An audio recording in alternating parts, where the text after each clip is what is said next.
गोकुल में एलै कृष्ण कन्हैया गे। मुस्कान रिकॉर्डिंग स्टूडियो। गोकुल में एलै कृष्ण कन्हैया गे गए मैयो बधैया मंगाई दे। गोकुल में एलै कृष्ण कन्हैया गे गए मैयो बधैया मंगाई दे। बधैया मंगाई दे मैयो गे बधैया मंगाई दे। बधैया मंगाई दे मैयो गे बधैया मंगाई दे।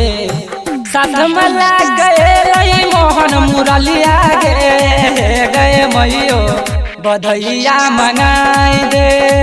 गोकुल में एलै कृष्ण कन्हैया गे गए मैयो बधैया मंगाई दे। अभी आप सुन रहे हैं मुस्कान रिकॉर्डिंग स्टूडियो की प्रस्तुति। बधैया मंगाई दे। बड़ा सुंदर लागे छे देखे में कन्हैया। मथुरा से आयल छे कृष्ण कन्हैया। गोकुल गाँव में एलै कृष्ण कन्हैया गे गए मैयो बधैया मंगाई दे।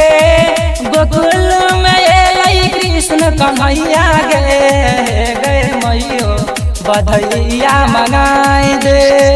बधैया मंगाई दे मैयो गे बधैया मंगाई दे। बधैया मंगाई दे मैयो गे बधैया मंगाई दे। साथ मला गए मोहन मुरलिया गे गए मैयो बधैया मंगाई दे। गोकुल में एलै कृष्ण कन्हैया गे गए मैयो बधैया मंगाई दे। मुस्कान रिकॉर्डिंग स्टूडियो। बधैया मंगाई दे। अर्जुन यजुबा कहे सुन मम्मी मोर गे। लाखों में एक छे माखन चोर गे।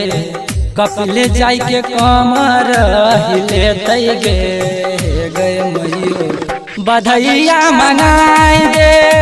गोकुल में एलै कृष्ण कन्हैया गे गए मैयो बधैया मंगाई दे। बधैया मंगाई दे मैयो गे बधैया मंगाई दे। बधैया मंगाई दे मैयो गे बधैया मंगाई दे। साथ मला गए मोहन मुरलिया गे गए मैयो बधैया मंगाई दे। गोकुल में एलै कृष्ण कन्हैया गे गए मैयो बधैया मंगाई दे।